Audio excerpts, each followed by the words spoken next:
Stay informed with Pacific Mornings. Kia ora, it's 7:10. Welcome back to Pacific Mornings. I'm Ala Vailala.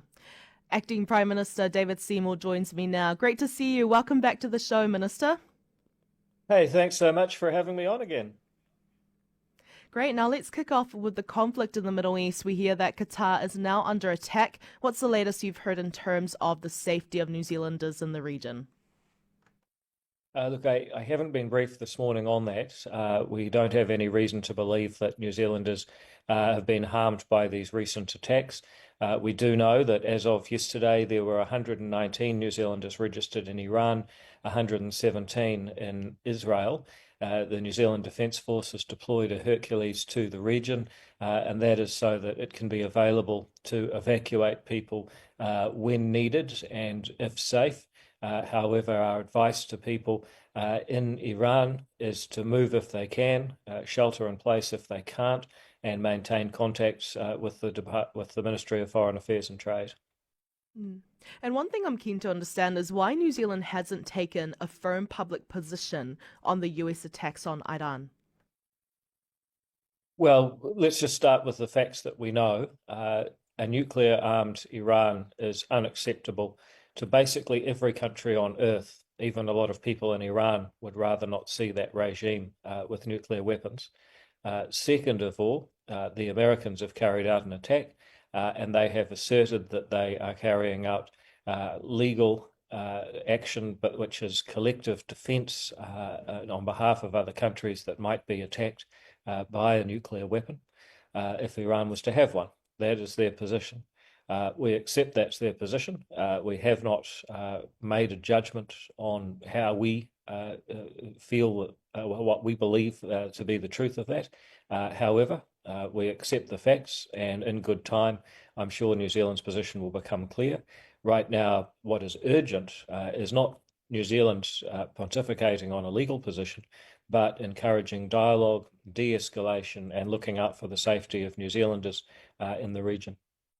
And now let's turn now to the Regulatory Standards Bill. 131,000 submissions, second highest ever after your treaty's principal bill. Two of the highest submitted bills are yours. Does that level of public engagement give you pause, or do you see it as a validation that these are questions people want to debate, perhaps? Well, first of all, the Select Committee has not made any public announcement on the number of submissions. So anybody who is saying that is actually breaching the rules of the Select Committee and leaking information. Now, the reason I mention that is that it tells you a little bit about the kinds of people that are involved here. These are people who believe that if a lot of submissions are made, that is somehow important. The reality is I was on the Greenpeace website yesterday. It basically asks for your name, your email address.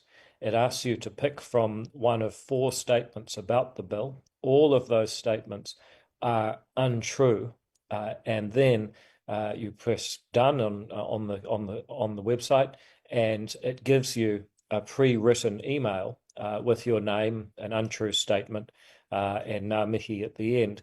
You're then invited to click on a link and make that your submission. So when you say that a person submitted, it may be that all they've ever done is clicked on a link, clicked on an untrue statement, and then cut and paste that into the website. That's interesting. People have every right to do it. But when people say there's a whole lot of submissions, let's be very clear. These are not people that have read the bill. They're not people that have understood the bill. They're actually people who've been deliberately given false information and then cut and paste that into a website. So I think it's more a question of how these different organisations are campaigning. I suspect one of the reasons they're doing it is that they want to get your email address and find out something about you so that they can write to you on other matters. And that's really all there is to it. If you want to turn to the bill itself, what the Regulatory Standards Bill does is it requires a politician to publish a statement saying whether or not the law they proposed is going to violate your basic rights, your liberties, your property, your ability to go about your life.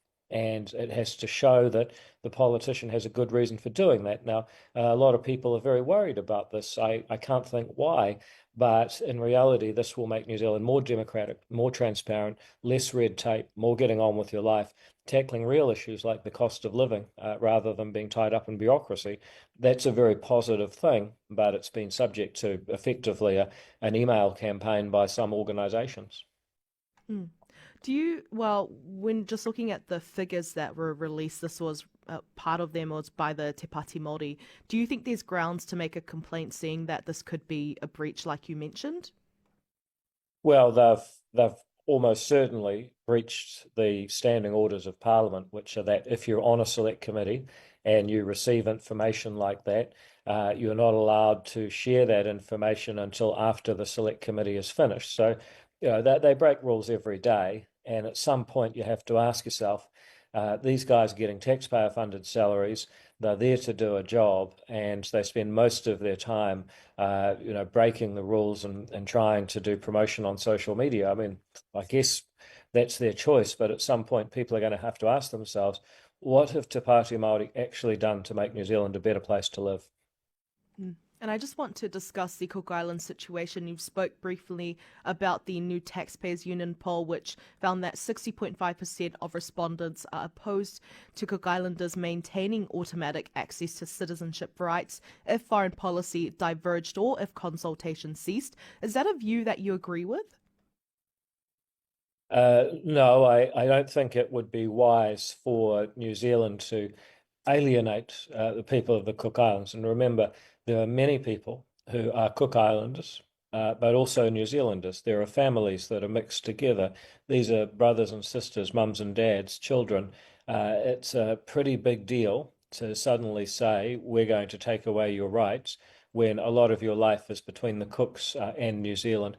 So, no, I think that would be a major injustice on many people in their real lives. However, it's also true that there is some negotiation going on between the two governments, and I think it's really important that people who value both being Cook Islanders and being New Zealanders and living between the two countries are very clear with the government that it's New Zealand that is the true friend of the Cooks. The Cooks needs New Zealand needs the Cooks, and we want to stay together. It's really up to the Cook Island people to impress that on their government.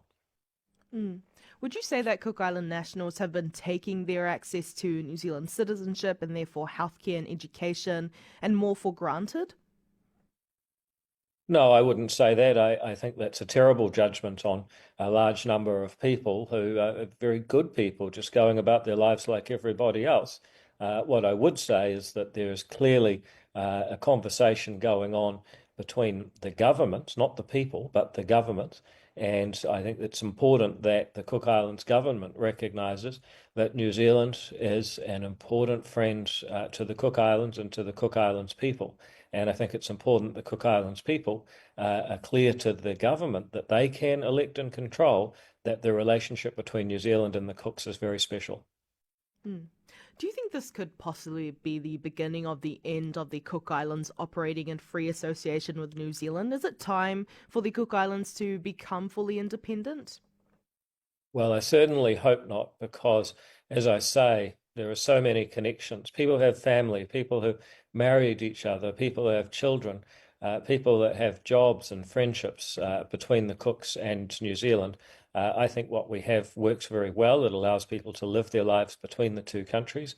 It would be a real shame to see that relationship degrade in any way, and that's why there's ongoing dialogue between our governments.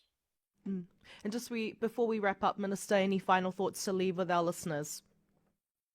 Yeah, I really appreciate this dialogue. I think Pacific Mornings is doing a great job of having a whole lot of different people on, have a discussion, build greater understanding, and I'm always grateful for our interactions. So thank you for having me on Pacific Mornings. Thank you for joining us. Really appreciate those compliments. That was Acting Prime Minister David Seymour. Thank you for your time this morning, Minister. Problem. Bye for now. If you missed that interview, you'll be able to see it in full on our 531PI Facebook page. Plenty more to come right here on the show that informs, educates, and